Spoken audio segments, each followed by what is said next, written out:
Welcome, welcome, welcome. You're listening to KHTS 1220 and 98.1 FM. And with a long, long delay, I have not even spoken to my co-host, Alex Grossman, in nearly 2-3 weeks. Last week we had a rerun, and the week before that, he was out on location and unavailable. So, Alex, are you there? I want to know if you're back now. Are you back? I am here, Mr. Brien Johnson, and I'm live on the radio with you today.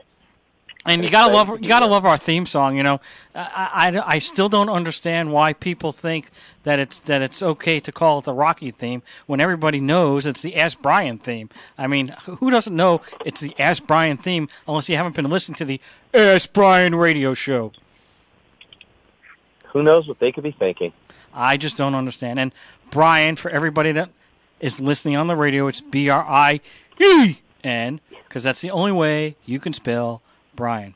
Well, we have a really great show today. I don't want to sound like Ed Sullivan. Really, really great show coming up. But we do have a great show coming up, and it's all because of our guests.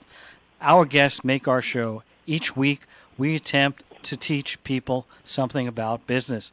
And our guest is a master in sales, a master in organization, and has tremendous amount of skills. His name is Michel Koopman, and has many years experience. He's met a lot of different people in the sales world, many people throughout business. He's consultant. He helps people grow their business.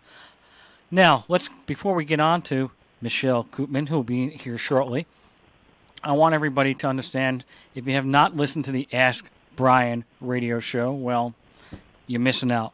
And you're missing out why? You're missing out because every week there's a business subject, business category that we go over where we can help your business. And sometimes we'll have social media. We may have a Facebook marketing expert, a YouTube expert, an Instagram expert. That's on the social media side. We may have somebody that's a PR person. We may have somebody that's an accountant that can tell you about your taxes. Any business issue that you have dealt with, we try to solve your business problems, and that's what the Ask Brien website is. And again, that's AskBrien.com, and that's our website. And the Ask Brien radio show is an extension of the website. And basically, on our website, we allow people to meet and greet and speak to experts in many different business categories. Currently, we have over 47 business categories, starting with A, accounting, AC, all the way down to website design and development, W. So we're A to W. We're not A to Z. I guess if we can find an X, Y, and Z, we'll be okay. But right now, we're just stopping at the W's. If you've got a business suggestion for something that I guess we could be an X-ray technician expert or something along those lines. But right now, we stop at W. And every expert can help a business owner solve a business problem. That's what AskBrien.com is about. Experts are allowed to post their blog posts, their videos, and they're allowed to schedule webinars. So any expert that has a webinar, they can go on to the Ask Brien calendaring system, post a webinar, and any user on the Ask Brien website can just add it to their calendar system through Google Calendar or iCalendar. So it's a great resource for people learning how to solve business problems. They also can ask specific business questions if they have to, and the experts, I did fail to mention, also post their ebooks. So Ask Brien website is a great resource. The Ask Brien radio show is an extension of that resource. And without any further ado, we have Michel Koopman, an expert in many categories, specifically sales, organization, and growing your business. And I probably have left some out, so I apologize, Michel, but are you there? I am here. Thank you so much for having me. Very excited. Well, we're excited to have you on. As I said, our guests make our show, and you're going to make our show today. I'm very confident of that. We're listening to KHTS 1220 and 98.1 FM. So, Michel, I have a couple of questions for you to begin with. First of all, what is your background? Where did you first start in business? Well, I'll try to keep it short, but I grew up in an entrepreneurial family in the Netherlands, right outside of Amsterdam. A couple of entrepreneurs that started selling shoe polish and toothpaste door to door after World War II. Those were my grandfather and my father who did that.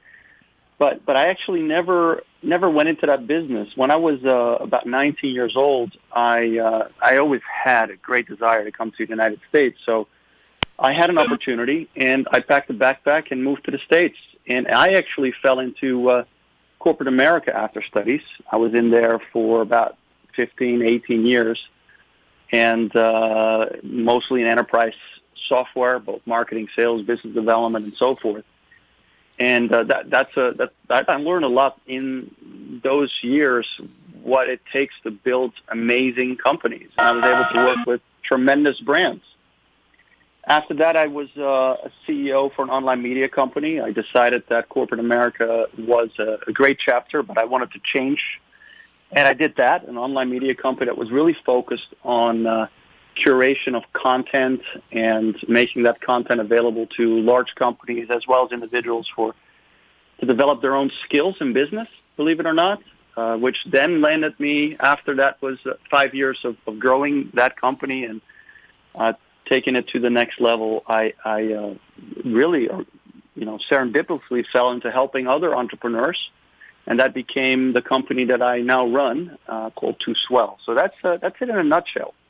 And it's Too Swell. It's the number 2, SWEL. It's not TO or TOO or TWO. It's the number sign 2 and Swell, WSELL.com. Is that correct? That's right, but if you do misspell it, you will still land on the right place. That's because you're an excellent marketing guy, and you decided to get at the other domains, if I'm not mistaken. That's a great marketing hint that most people can get and most people miss. Getting those domains and understanding you can control them, right? Very important to make it very easy for people to find you. Well, I have a lot of interesting stories on that topic. I'm not going to go diverge, but I was a general counsel in a web hosting company, and I had to handle all the problems with domains, and I have a lot of interesting stories. We'll have that on another episode. But getting back to, so is this online media company, are they still in existence, or they've merged out or sold out, or what's No, people will know it really well probably. It's a company called Get Abstract. For a better, for the easiest way to describe what Get Abstract is really great at, they're the cliff notes for the business executive. Now, and so go ahead. When you say cliff notes, I mean, I'm referring to like when I was a kid, and if I didn't happen to read this Catcher in the Rye and I needed to find out what was going on, because not everybody knows what cliff notes are, I had to go and I'd go to the store and get the 10-page version, which summarizes everything. And I wouldn't have all the information, but I'd have quite enough to try to pass the quiz. That's what cliff notes are for people that haven't experienced that. When you say cliff notes, are you referring to the same manner I'm describing it, or is there a different format that you use? The format obviously is part of the secret recipe. There is a best way to summarize things, and Get Abstract certainly has a best way of doing that, but it's both textual, 5 pages, or audio, 8 minutes, and it's a library of over 15,000 summarized business books, online videos, economic reports, and so forth, really to help individuals and groups inside of large companies make better decisions, develop talent, and so forth. And that is still micro learning, and micro content is still very important in any business. Even Get Abstract aside, we as business leaders need lots of nuggets and lots of different perspectives to make the right decisions. I always think of it as business growth as a spice rack. There's not a lot of new spices out there, but every meal requires a different mixture. But to know everything about everything is almost impossible today. So to have the skill or the tools to digest multiple perspectives and get the nuggets, the key messages out of content, is a skill and a service is very important to all business leaders, I think. Well, I think that's an excellent concept of the business itself. I mean, today I know people that are reading all these books or listening to the audio books, and they're around and they're trying to get as much information as they can. And you can get an 8-minute version of an audio book that'll tell you, the real crux and the real pertinent points of that situation, you can learn that much quicker. So, I mean, even to this day, even right now, I'm like, you know what? When I'm done, I'm going to go sign up for that because that sounds like a great program for everybody, and it's a great way for people to learn. Now, where did you go after Get Abstract? Where did you go after that? I found it too swell, my advisory services firm, and we're in the business of helping very often small to mid-size, owner-operated, CEO-operated firms get from often B2C. They've gotten from startup to revenue and some infrastructure, and they want to get to the next level. That's part of what we do, and sometimes it's a little bit of the opposite problem. They have gotten from A to B very quickly, and the wheels are coming off. So either they're stuck and want to grow, or they're growing so quickly, but the systems, processes, and the talent they have can't handle where they're going. So we help them figure out a way to scale and grow, and it's been a lot of fun. We've helped dozens of companies over the last 3 years of two swells existence. Book very remarkable results by just being their advisors and their execution coaches on the execution of their commercial strategy. So, Michel, let me ask. Go ahead. Oh, I'm sorry. Go ahead. Let me ask a question, Michel. So, how often do you find companies get it right in knowing when to bring you on board to do that? I mean, in my personal experience working with a lot of entrepreneurs and being an entrepreneur, you usually don't realize the wheels are coming off until they're pretty much coming off, and you really don't believe you're not growing until it starts to become a problem, and that lack of growth starts to affect you. So how do people determine when it's time to do it, and how do you help someone know when it's time to actually ask for help? Well, you leave the forest and you look at it from the top of the mountain, and you can see it. Go ahead. That was my analogy. I think it's an excellent question, and I would tell you that I think often entrepreneurs or business owners don't realize it, or are just happy with the state of the business. It might have turned into a lifestyle business, and they don't have aspirations to get it to the next level. But if they do have those aspirations to get it to the next level, and they're having trouble getting there, very often it requires a certain amount of introspection to realize that they need an outside point of view and external experiences that they don't have.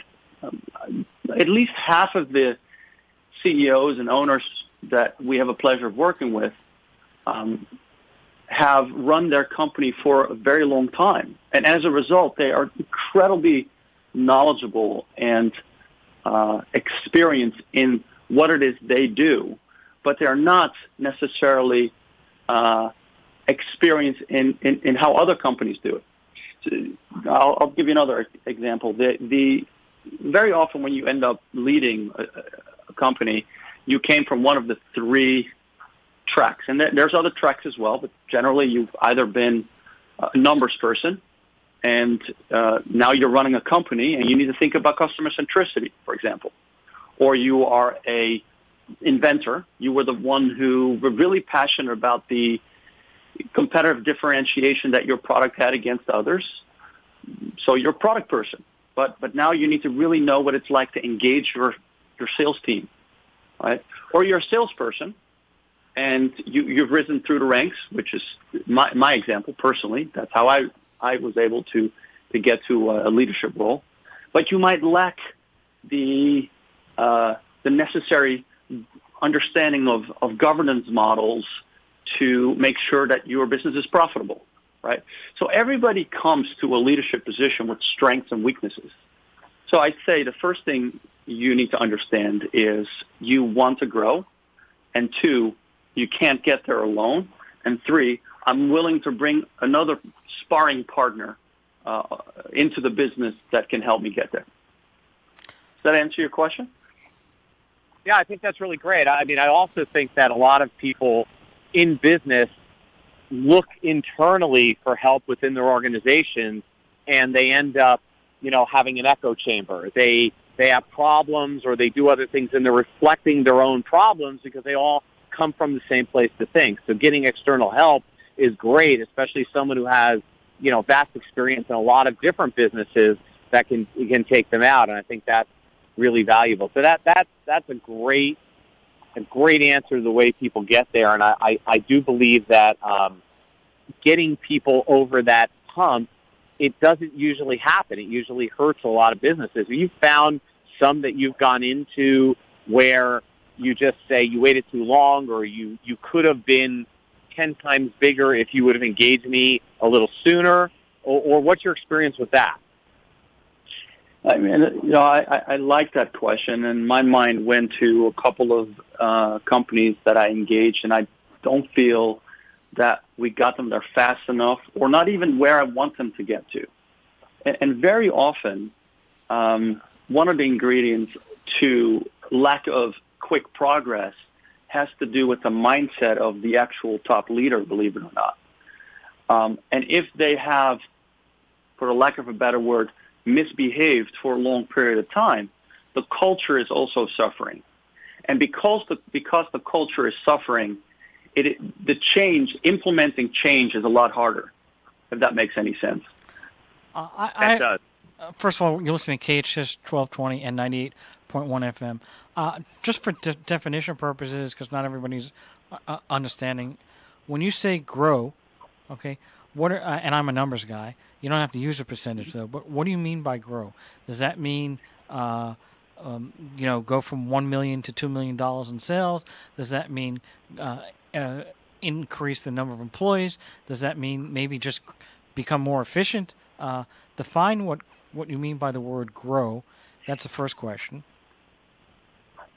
Well, I think it's a really great question, and in the simplest term, and there's a more complex answer too, I'm talking about top-line revenue growth. Obviously, all growth has to be profitable, if it can be, or at least over time it should be. And there's different levers to get there, and that is by adding headcount, by adding customers, by selling more products, by opening new markets, by a lot of different things. And it depends. Every company is different, and you can go from 1 million to 2 million, or we recently worked with a company that went from 17 to 35 million, right? And it did it in 2 years. The levers are different, but when you talk about grow, and if you go to Swell, and you'll see our tagline being, and this is not advertising, rather a philosophy I want to share with you. It's about grow and be great. And to me, growth is not just financial. It's also spiritual. It's growing your talent. And great means not just size, but it means purposeful, meaningful. So I believe that all companies that grow add meaningful value to all their stakeholders, including their customers, their employees, as well as the shareholders. So that is the more complex answer. But it's really important to keep that in mind, because companies that have what I would call noble purpose and are connected to that true value and the true competitive differentiation that they're offering grow faster than those that do not. The next question I have, and we have about another minute and a half left.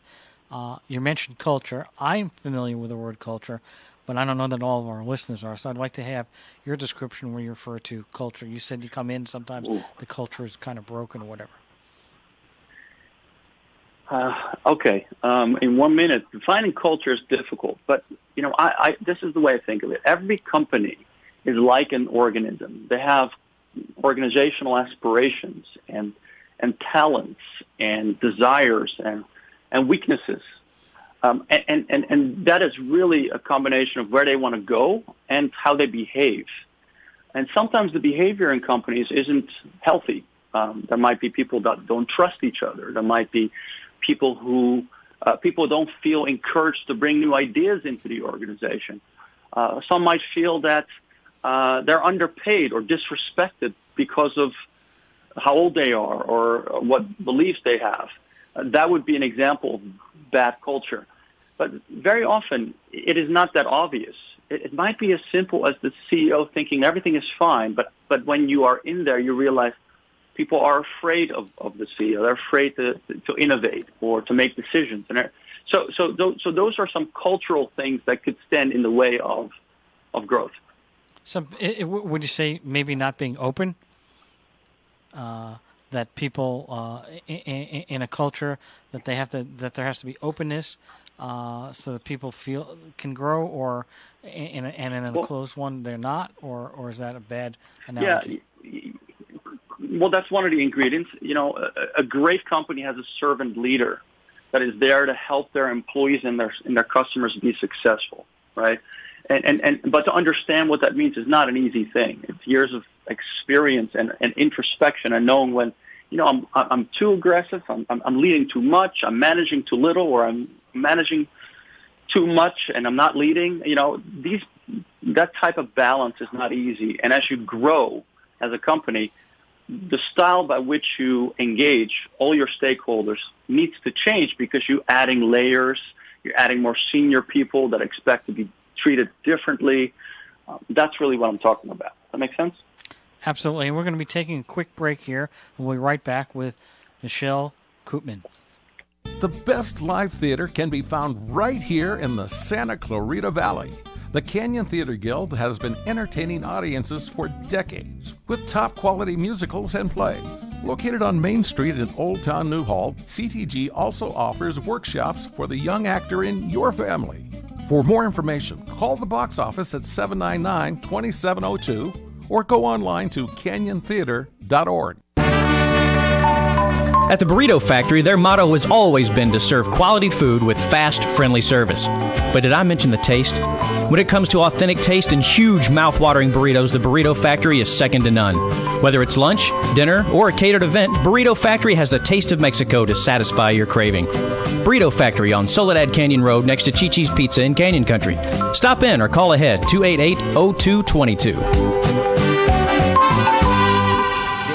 So-called superfoods you should never eat. They could be toxic to your body and might be draining your energy. You can learn how to avoid these superfoods and replace them with a healthy diet. Visit GetEnergy5.com to discover the key superfoods to avoid. Dr. Stephen Gundry, former cardiac surgeon and best-selling author, shares how you can become healthier and happier. GetEnergy5.com. That's GetEnergy5.com. GetEnergy5.com. Are you ready for some football? Consumers Furniture is. Come on in and check out our huge selection of Power Motion furniture. We have the largest selection of reclining sectionals, sofas, love seats, and recliners in the Santa Clarita Valley. Fabric or leather, Consumers has the right piece at the right price to make your home ready for all the big games. Need it for this Saturday or Sunday? No problem. Consumers has same-day or next-day delivery on most of our items. Consumers Furniture is located in the Center Point Shopping Center right below Sam's Club and Walmart. If you're in danger of losing your home to foreclosure, you need an expert. Hi, I'm Rich Sherman with Alta Realty. I've helped hundreds of Santa Clarita residents save their homes completely for free. I've got just over 20 years experience and a loan modification success rate of over 80%. I can negotiate better terms with your bank and I can save your home from foreclosure. And again, we do this completely for free. So if you're in any danger, please call me today at 661-714-1400. That number again is 661-714-1400. I'm Rich Sherman with Alta Realty, and I'll be happy to help you save your home for free. KHTS. Now FM, 98.1 FM, and AM 1220, your hometown station.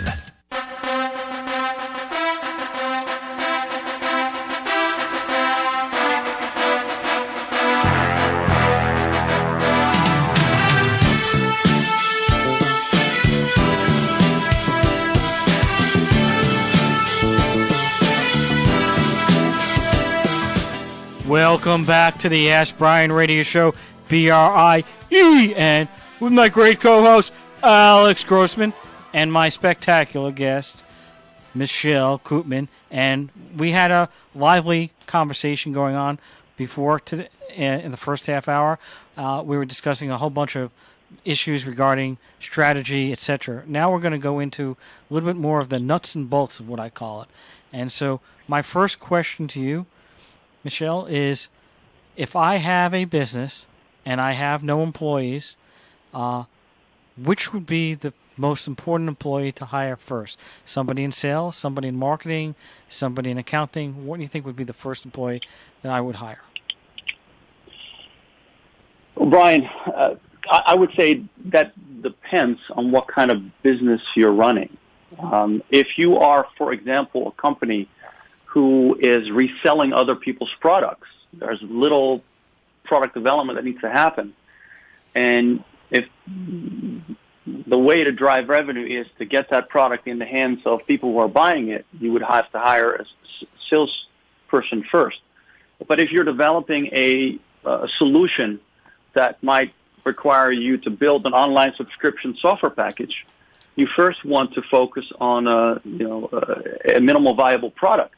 And you might want to have a product manager that might hire outsourced developers somewhere. So it really depends. It really depends what is the most critical first step to get from where you are to where you want to go. Okay, now having said that, let's say we decided we're going to hire a salesperson. If we wanted to hire a salesperson, what are the ingredients to hiring a good salesperson? Because you can hire a salesperson, but what would you look for? What do you think our listeners should look for to hire a salesperson? It's an awesome question, and my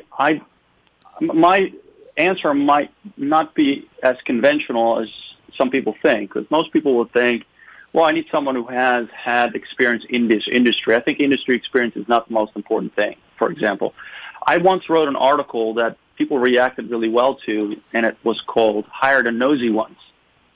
And what I meant with that was that there are a number of attributes that you can't teach that are critical for a salesperson to be good at. And one of them is natural curiosity. And there's a way to interview for that we can talk about if you're interested. The second thing is really learning agility. In other words, can you coach them, and do you see them change the way they are going, talking to customers or managing their pipeline by giving them feedback?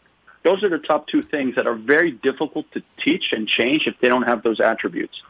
Then, of course, the other three things that you can more easily interview for and see based on resume and so forth are, did they have prior success? Do they have the right intelligence around the areas that you need them to have? And do they have the work ethic? Those are the five things I look for. And how do you determine some of these? For instance, you're not going to sit there with an intelligence test. You're just going to have an interview with them for, 15 minutes, 20 minutes. How do you determine these things? I interviewed a gentleman earlier today for a business I run, which is a medical device distributor. And I'll give you a couple of examples. These ideas, by the way, are not original ideas. Other very successful sales leaders have written about these being important ingredients. And this gentleman was experienced. And when I asked about his intellect, I didn't ask, are you intelligent? I asked that person, what is the last book you read? And they told me what the book was, and I asked them when. And then I asked, why did you think that book is interesting, and how have you been able to apply it? Was there another book that disagreed with it? And before I knew it, I was having an intellectual conversation about concepts. And I learned from that conversation that person really, truly values learning and studying and so forth. And then furthermore, I noticed that they self-taught themselves this particular industry because they went to work. They studied psychology as a wrestler, the wrestler being the scholarship they had, and then eventually fell into this because of interest. So that was intellect. Coachability, I made them pitch me.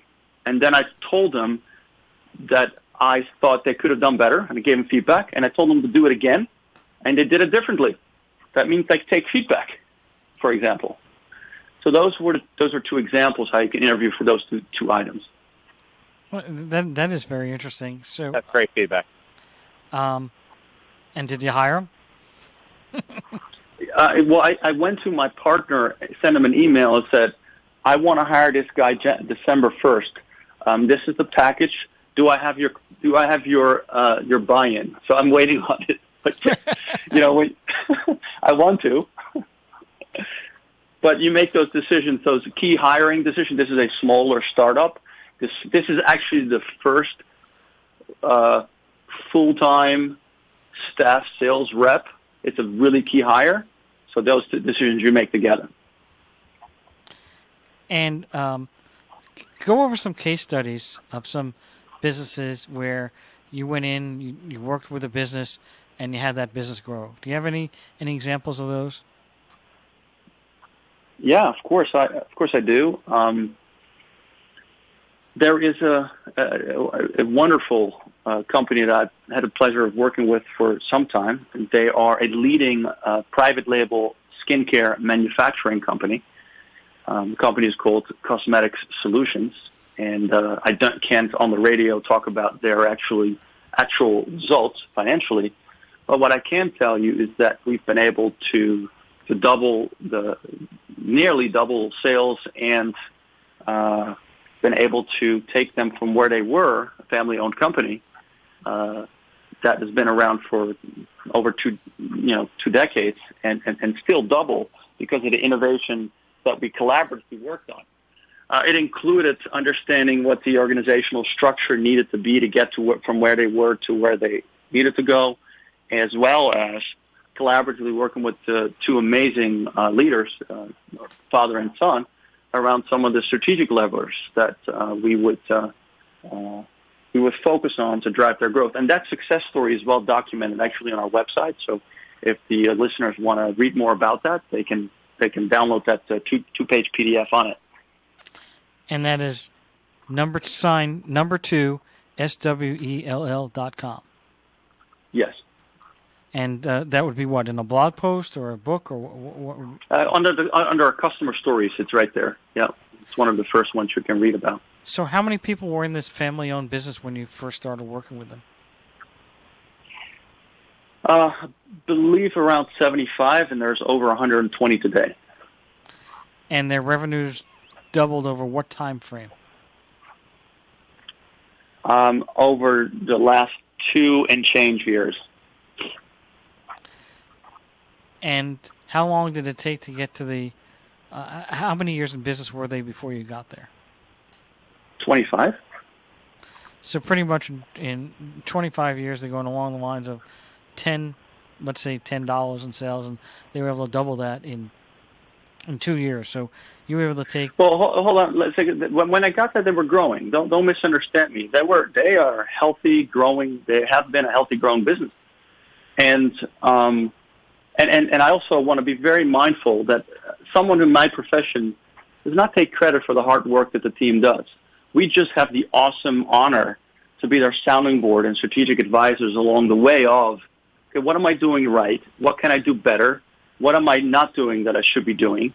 And what am I doing wrong? And along the way, we've made a lot of decisions together that ended up being the right ones. And now we're on to getting to that next level and do some really innovative technology things now that would allow us to scale even further. What is Were you also making suggestions as to what technology they needed to bring into their business and how they could do things better on a day-to-day basis other than just employees? And was it more systemized, or did you have a methodology in order to do that?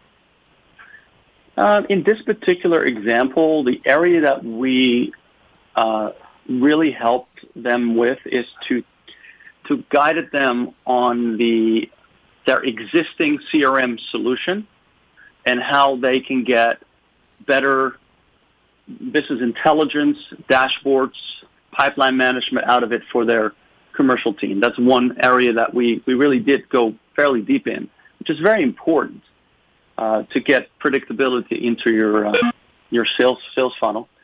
And the other area we're looking at now is more on the. We also helped on the digital marketing side, initially looking at their strategy, and we're now looking at their user experience and how we can take that even further, which is part digital and part physical. Alex, I have to take a quick break. Question I have for you is, what is the smallest business that you ever worked with start with? How many people did they have? How many employees did they have? And how did they grow? Was it a question for me or Alex? No. Alex had to take a quick break. I think he's back now. But my question is, of the companies that you've worked with, what is the smallest company that you work with in terms of size of sales and people working there? Well, I can tell you that if I tell you the sizes, I can't tell you the names, or I can talk to you about some of the smaller companies we help without telling you the sizes.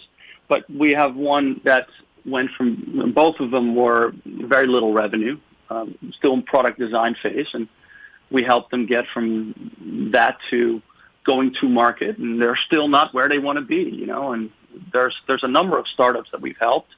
Some of them are mentioned on our website. Some smaller ones are companies like Mouse Book Club or Boosted Stripes or Value Nav. Some of those individuals, this is their second entrepreneurial endeavor. Some of them is their first. In these three examples, one is enterprise software. The other one is in the sneaker customization business. And the other one is in the classic literature business. So very different businesses. All over the place. Meteor to sneakers. Were their needs common? Did they have common needs, or did you find that they all had different needs and you could address these different needs to each one of them? No, it's all different and the same. And I can tell you, not really giving you a straight answer, but it goes back to this notion that there is a formula to growing businesses, and that starts with understanding what your competitive differentiation is and being customer-centric about it. Once you know that, especially when you get started as a new business, you need to understand who your ideal customer is. And that is different than who your customer might be. There might be others that are buying from you, but if you were to proactively go and recruit customers and spend money and resources and time doing it, who are the most likely ones where your competitive differentiation adds value? That's your ideal customer profile. We need to know who that is. Based on that, you determine your routes to market, the path you take targets, prospects, and customers through. And then you have best practice around sales and marketing and alignment of the back offices. So all these needs are very similar, but what they mean to the different businesses is very different. Does that make sense? Yeah, that makes perfect sense. I think that a lot of companies do an analysis that talks about, we have a product or a service, and we're trying to be more like the other company. So they use this analysis called where we gapped from one company to another one. But I think what you're saying as well is that it's not only being gapped in a product, but saying, well, I have a product, but it may not be ideal for where my competitors are, but it might be ideal for this particular customer segment or market. And you look to address that and say, these are my strengths, rather than looking at my weaknesses, as many companies do.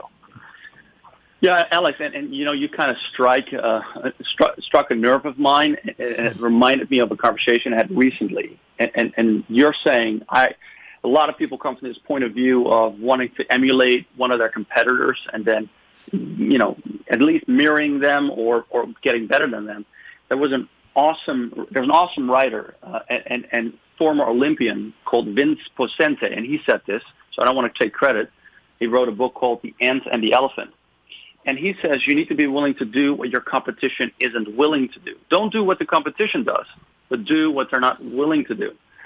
Now, the way that he thought about that, and I think it's a really great story for your audience, is that at a very late age, with very little experience, he wanted to be a downhill speed skier for the Canadian Olympian team. But he could never make up the time that his competitors would have had.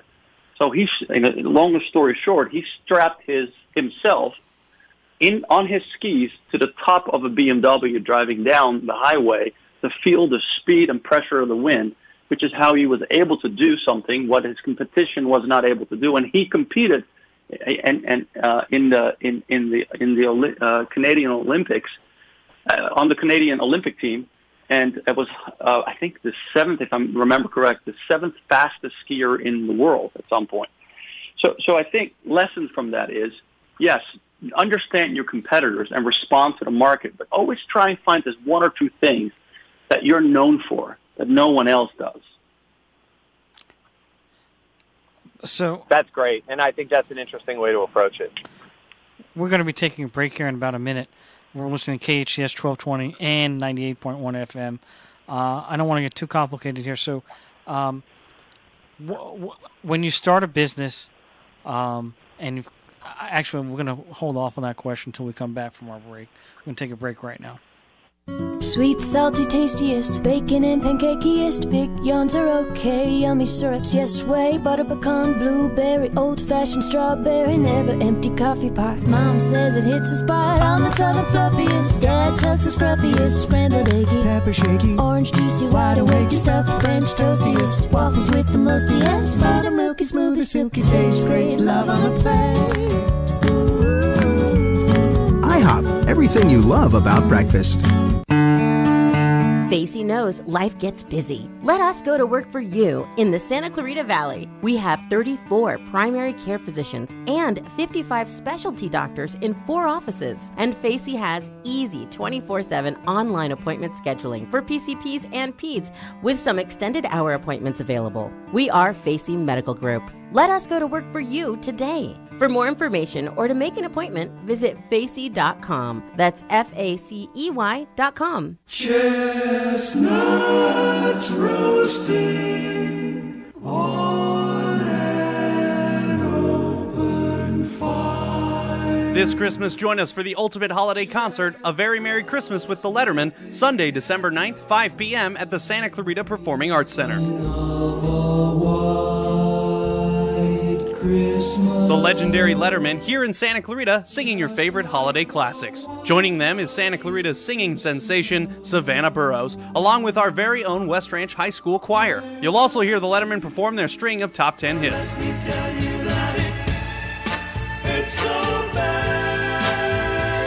A Very Merry Christmas with the Letterman. Have yourself a merry little Christmas. The Letterman, Savannah Burrows, and West Ranch Choir, Sunday, December 9th. For tickets, visit canyonspack.com. Merry Christmas. Santa Clarita's hometown station. Hometown station. KHTS AM 1220 and the new 98.1 FM.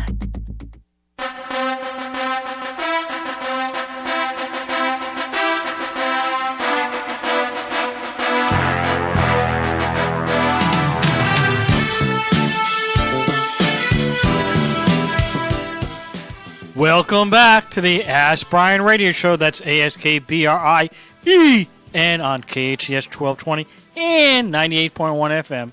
And we have our co-host Alex Grossman all the way from, I won't even say where he is in case somebody's looking for him, and my guest Michel Koopman. I bet you haven't heard that introduction in a while. Best announcement I've had, Brian. Thank you. I'm available for speaking engagements. Anyway, back to what we were discussing right before we went off the air. So if I have a cleaning store, okay, and I were to call you up, and I'd say, I started a year and a half ago. I've got $100,000 of revenue, but I want to be $1 million of revenue, and I need your help. Give us some pointers. Give some pointers to that person of what you instruct that person to do. Whew, okay. And you got where does my mind go? And you got 5 minutes, so don't worry. Yeah, no, I'll try and keep it. I'll try and keep it brief. But first of all, I think everybody knows that the customer's king. So you have to make sure the customer's going to want to be in your store, not because you're next door, but because the service you give, the pricing you give, is better than what they expect. Not better than others. It's just really impressive. Then on top of that, I would say that you want to make sure that your employees take pride in what they do. My dad once told me, whatever you do is worth doing well, or whatever you do, try to be the best at it. It doesn't matter if you polish shoes, if you wash clothes, or if you're a carpenter, or if you're a computer programmer. Just take pride in it. Now, how do you get your employees to take pride in what is probably an hourly job? It's by setting the right example. Lead by example. Make sure they feel engaged. Make sure they feel appreciated, and that there's a growth opportunity there too in the company, because everybody wants to show up at work and press the invisible bell that says happy to be here or I'd rather go home, right? If you can get them to press the button, happy to be here, more than 50% of the time, you're doing a really great job, and just continue to go beyond that. Right now, you have a company that has a good solution, and you have a company that has the employees saying the right things, engaging the customers. It doesn't mean the customers are actually showing up.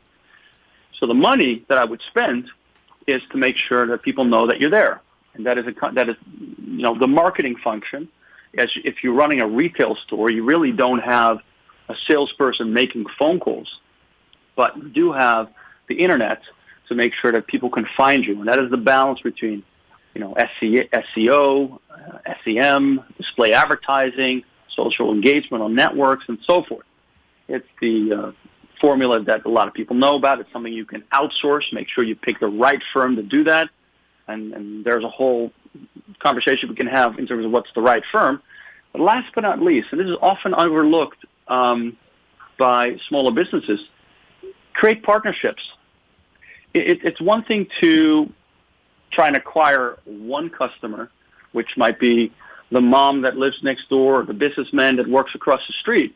It's another to go and call the building manager of that building and see if you can be the cleaners for all the people that work there. So now you're acquiring multiple customers and a long-term recurring revenue stream. So these strategic partnerships are interesting to think about as well. It's a way to kind of hack growth for yourself. There's many other things to consider, and I only have a few minutes, but those are some of the things that pop into mind that have to do with growth. I'm avoiding things that have to do with accounting or process or anything like that, but gives you an idea of how I think about it. I think that was an absolutely great answer. Now, in terms of how do you get? Let's go even further back. How do you get your first customer? Get your first customer. So if you're in the dry cleaning business, how do you get your first customer? Well,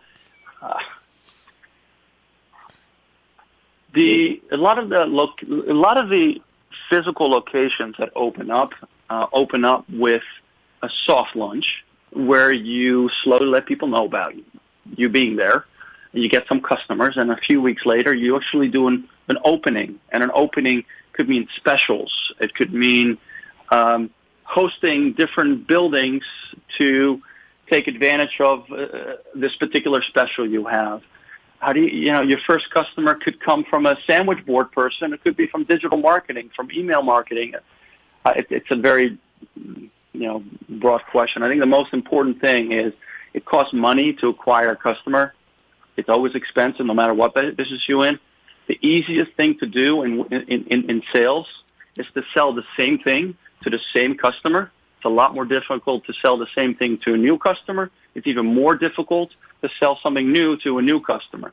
So spend money and spend time nurturing those customer relationships. They come back, get to know them, make sure that what you're doing for them and with them is relevant, that they give you feedback so you can improve, so that when you acquire your first customer, you don't lose it.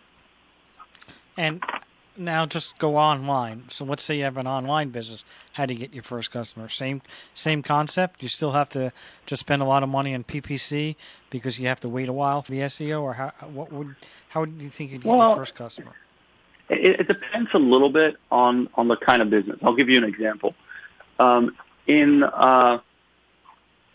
give you that example of Boosted Stripes. It's one of the businesses that I work with. I'm an investor in, and they sell customization of Adidas sneakers. Nobody's searching for customizing my Adidas sneakers, right? It's a visual product.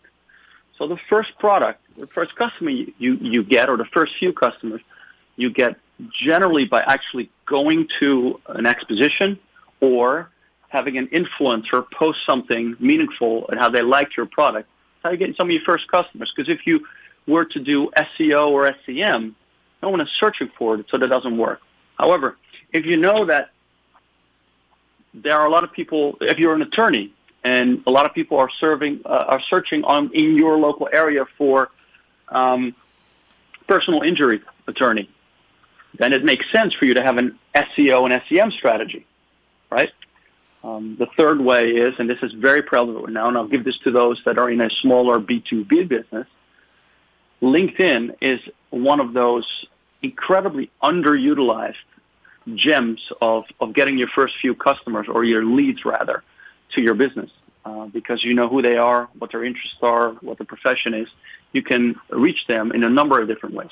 It's another example. So if you had to rank all of these types of doing that, sandwich board, social, LinkedIn, and let's say it's for that cleaner, how would you rank them and where you spend your money first as a new business getting your customers? And you have 1 minute left. 100 customers. 1 minute left, guys. I go back to answering first who the ideal customer profile is, and once you know who they are, their age, their psychographics, their demographics, you also get a sense of where they live. And I don't mean physically. What do they read? What are they frequent? What do they like to do when they pick up their cell phone? Based on that, you decide where you spent your dollars first, second, or third. Well, we've got Fantastic. We've got a few seconds left, so I want to go over a couple of things. I've been listening to Michel Koopman, and his website is 2swell, #2, SWELL, and you're listening to the Ask Brien radio show, AskBrien.com, where every week we attempt to help somebody solve business problems. Michel, you've been such a great person, and there's so many other areas that I wanted to delve into that I haven't, that I'm going to hope that you can come back on a show later on in the next couple of months so that we can continue this and go over different areas. But you've been a great guest, Alex Grossman.